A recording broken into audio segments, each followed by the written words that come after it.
Bonjour mon frère, bonjour ma soeur, j'espère que vous allez bien. Aujourd'hui, 14 mars. Quelle joie.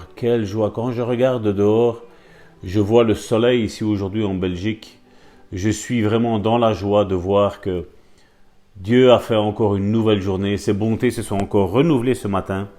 Et je prie Dieu, mon frère, ma soeur, que tout ce qui te trouble soit aux oubliettes. Je prie pour que Dieu vraiment restaure complètement ta vie. Restaure ta vie et surtout qu'il te guérisse, mon frère, ma soeur. Parce que je sais que quand nous avons la maladie sur le dos, il m'arrive encore de temps à autre avoir mal au dos. Je sais qu'on désespère. Mais mon frère, ma soeur, ce sont les épreuves de la vie. L'ennemi est là pour nous faire douter de ce que Dieu fait. Combien de fois je prie, j'ai la foi, j'ai la conviction que Dieu va agir, mais le doute surgit. Je ne dis pas que c'est quelque chose qui ne survient jamais. Non, le doute viendra toujours.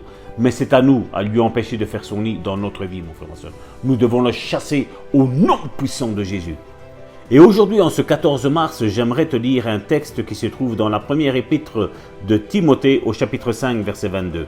« N'impose les mains à personne avec précipitation et ne participe pas au péché d'autrui. Toi-même, conserve-toi pur. » Le titre de la méditation d'aujourd'hui est un petit peu spécial. « N'imposez pas les mains aux autres avec précipitation. » Écrivant à Timothée, Paul conseilla « N'impose pas les mains avec précipitation. » Si vous lisez le contexte de ce verset, Paul ne fait pas allusion à l'imposition des mains pour nuire à une personne.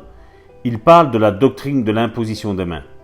Il charge Timothée de ne pas se précipiter à imposer les mains aux autres en priant pour eux. Regardez ce témoignage. Je me souviens d'une femme qui emmena sa fille pour être guérie. La fille était sur le point de subir une opération sérieuse et la femme voulait que je prie pour elle. J'essaye toujours de tenir mon esprit ouvert à l'Esprit de Dieu. Donc avant que la mère dise quoi que ce soit, je savais dans mon fort intérieur que la fille ne croyait pas à la guérison et qu'elle était venue que pour plaire à sa mère. Je leur suggérais alors à tous deux, asseyons-nous et parlons d'abord un peu ensemble. Non, protesta la mère, je vous l'ai déjà dit. Je me suis levé tôt ce matin pour faire 400 km en voiture. Après que vous ayez imposé les mains à ma fille, je vais la ramener à la maison. Je voudrais rentrer avant le culte du soir de notre église. Eh bien, je ne veux pas être méchant ni cruel, lui répondis-je. Mais pourquoi ne pas l'emmener maintenant, la mettre dans la voiture et rentrer? Votre fille ne croit pas à la guérison divine. Donc cela ne vaut vraiment pas la peine de prier pour elle, vu l'état des choses. La femme sembla très surprise. Eh bien oui, si vous le sentez comme ça, murmura-t-elle. Je lui expliquai que cela n'avait rien à voir avec mes sentiments, mais je savais que cela ne servirait à rien de prier pour sa fille dans de telles circonstances. La femme et sa fille se mirent d'accord pour s'asseoir et s'entretenir avec moi. Oui, mon frère, ma soeur, depuis le nombre des années où nous prions pour la délivrance des personnes et la guérison des personnes, c'est un constat malheureux que nous devons faire. Combien de personnes aujourd'hui ne croient plus en tout cela?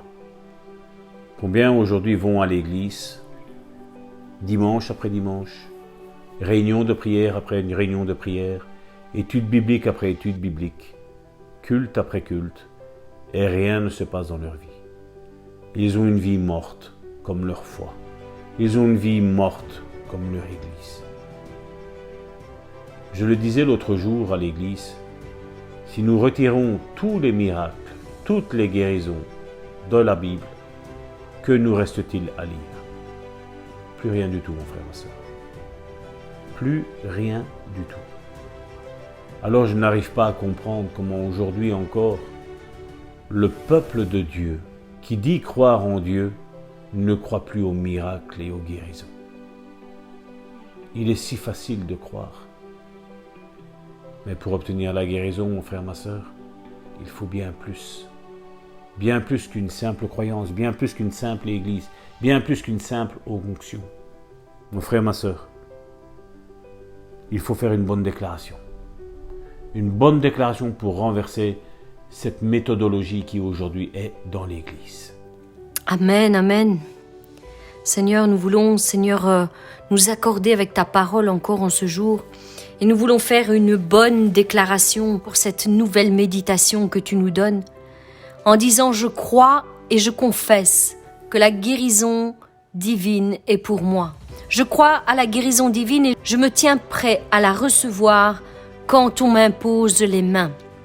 Quand le temps est venu de pouvoir recevoir cette guérison dans mon corps par l'imposition des mains. Ainsi, personne ne m'imposera les mains avec précipitation, car je suis toujours prêt à recevoir de la part de mon Dieu. » Seigneur, nous voulons nous aligner encore avec cette parole que tu nous as donnée aujourd'hui.